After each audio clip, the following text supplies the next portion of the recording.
박근혜 전 대통령에 이어 또 한 명의 전직 대통령, 이명박 전 대통령이 오늘 재판을 받고 있습니다. 이 전 대통령은 12분 동안 직접 입을 연 모두 진술에서 혐의를 전면 부인했습니다. 현장 연결합니다. 김평정 기자. 네, 서울중앙지방법원입니다. 네, 이명박 전 대통령 오늘 재판 모두 진술에서 자신에 대한 혐의를 모두 부인했죠. 네, 그렇습니다. 이 전 대통령의 말을 세 갈래로 요약하면 삼성 뇌물 주장은 모욕적이다. 다스는 형님 회사다. 그래서 검찰은 무리한 기소를 했다. 이 세 가지입니다.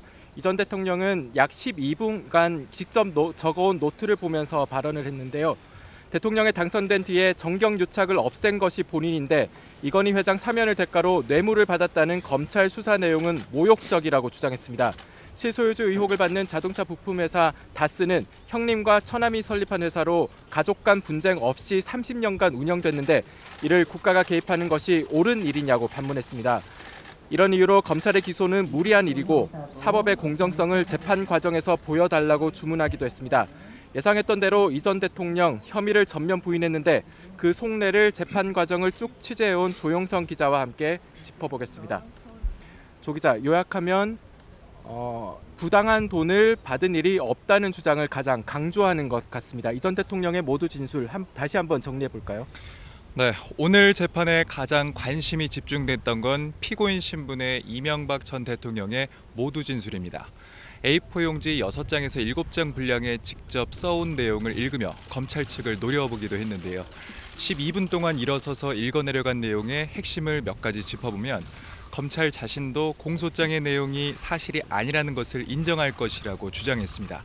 재판 거부도 생각했지만 대통령을 지낸 사람으로서 그럴 수 없었고 검찰 측 증거를 동의하지 않고 진위를 다투자는 의견이 있었지만 함께 일했던 사람들을 증인으로 불러 다투는 모습을 국민에게 보여주는 게 받아들이기 어렵다며 고심 끝에 증거를 인정했고 억울함은 객관적인 자료와 법리로 풀기로 했다고 강조했습니다.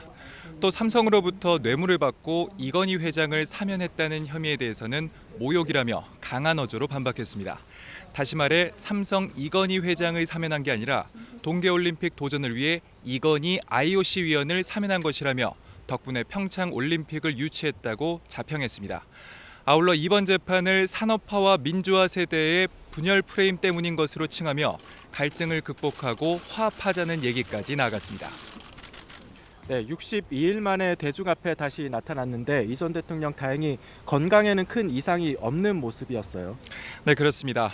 이명박 전 대통령은 지난 3월 22일 구속 수감돼 검찰 추가 조사를 거부해 왔습니다. 그동안 변호인 접견만 하며 재판 대응 전략을 짜오다 오늘 외부에 처음으로 62일 만에 모습을 드러냈습니다. 서울 동부구치소에서는 수의를 입고 생활하지만 미결수이기 때문에 재판 때는 사복을 입을 걸로 예상되긴 했는데 1년 전 박근혜 전 대통령 때와 달리 가슴에 구치소 이름과 수임번호가 적힌 배지를 달고 나오지 않았습니다. 또 수갑도 하지 않고 서류 봉투만 들고 호송차에서 내려 상당히 이례적인 모습이었습니다. 변호인 측은 이 전 대통령의 건강이 좋지 않다며 불출석 상태에서 재판을 받게 해달라고 재판부에 요구하기도 했는데요. 외관상으로는 다행히 건강의 특이점은 눈에 띄지 않았습니다. 네, 오늘 재판 박근혜 전 대통령 때처럼 촬영이 허가됐습니다. 다만 재판에 임박한 오늘 오전에서야 결정이 됐는데 재판부가 신중한 모습을 보였던 이유가 있을까요? 네, 서울중앙지법의 정계성 부장판사가 이끄는 형사합의 27부가 이 전 대통령 재판을 맡고 있습니다. 네, 촬영 허가 결정에는 사안의 중요성과 사회적 의미뿐 아니라 꼭 따라줘야 하는 건 아니지만 피고인의 의견도 참고하도록 돼 있습니다. 피고인 의견이 지난 월요일 늦게 제출됐는데 그래서 휴일인 어제를 넘어 오늘 오전에야 재판부가 이 전 대통령 측의 의견까지 포함해서 고려한 결정을 알렸습니다. 결국 재판부는 공공의 이익 등 여러 방면을 고려했다며 촬영을 허가했습니다. 네, 이 전 대통령 혐의가 무려 16개나 됩니다. 검찰과 변호인 측이 각 40분 동안 시간을 쓰면서 공소사실과 이에 반박하는 내용을 법정에서 발표를 했는데 정리를 좀 해주시죠.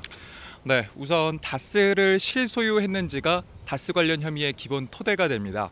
검찰은 다스 관계자들이 주요 현안을 이 전 대통령에게 보고하게 했다며 증언을 통해 입증할 계획이라고 설명을 했습니다.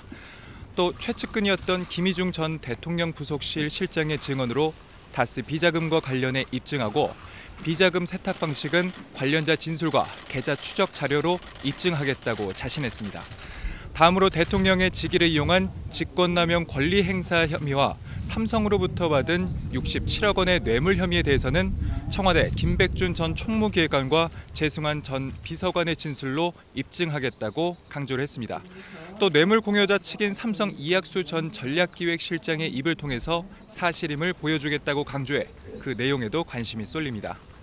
이처럼 이 전 대통령 측에 섰던 이들이 검찰에서 직접 불리한 진술을 쏟아낸 것으로 드러나면서 왜 이 전 대통령 측이 증인들을 잇따라 부르지 않는 진술 증거 인정을 택했는지도 추측이 가능해졌습니다. 검찰 측 발표가 끝난 뒤 10분을 쉰 뒤 변호인 측이 그에 대한 반박을 시작했습니다. 네, 재판부는 일정을 굉장히 빠르게 진행하겠다는 의지를 내비치기도 했는데 1심 선고가 언제쯤 나올 것으로 예상이 됩니까? 네, 재판부는 모두 22차례 공판을 염두에 두고 진행하겠다고 밝혔습니다. 그러면서 다시 협의해서 몇 차례 공판을 줄일 수 있었으면 한다는 의견도 내면서 오늘 재판 때 몇 차례 할지 다시 협의하자고 앞서 말하기도 했는데요. 재판부는 일주일에 2번을 기본으로 하고 주 3회도 추후 고려해보자는 입장입니다. 이를 토대로 계산을 해봤을 때 보수적으로 생각해도 2달 반 정도면 공판은 모두 끝나게 됩니다. 사안의 중요성을 고려해 선고까지 결심 공판부터 한 달의 기간을 둔다고 해도 10월에는 이명박 전 대통령에 대해 내려지는 사법부의 첫 선고가 나온다는 것으로 볼 수 있습니다. 그에 대한 변수로는 검찰 또는 변호인단이 상황에 따라 증인 신청을 대거했을 때 올해 안에 마치기 어려울 수도 있지만 검찰 측 증거를 모두 인정하면서까지 이 전 대통령 측은 증인 신청을 피하는 모양새를 보였고 오는 10월 9일이 1심 최장 구속기간 마지막 날입니다. 이 시점을 넘어서 재판을 한다고 했을 때 구속 상태로 진행하려면 다른 혐의에 대해 검찰이 다시 영장을 청구하고 재판부가 다시 발부해야 하는 무리가 따르고 불구속 상태로 재판을 하려면 경호 문제와 더불어 계속 구속해서 진행해온 박 전 대통령 때와 다르다는 시각을 피할 수 없어 이 또한 부담이 적지 않습니다. 이런 상황을 고려했을 때 재판부가 한 주에 여는 공판 횟수를 늘리더라도 10월 초까지는 결론을 내놓을 것이란 관측이 가능합니다. 네, 오늘이 5월 23일인데 3명의 전직 대통령이 모두 관련이 있는 날이라서 또 세간의 이목을 더 모았죠. 네, 그렇습니다. 정확히 9년 전 오늘입니다.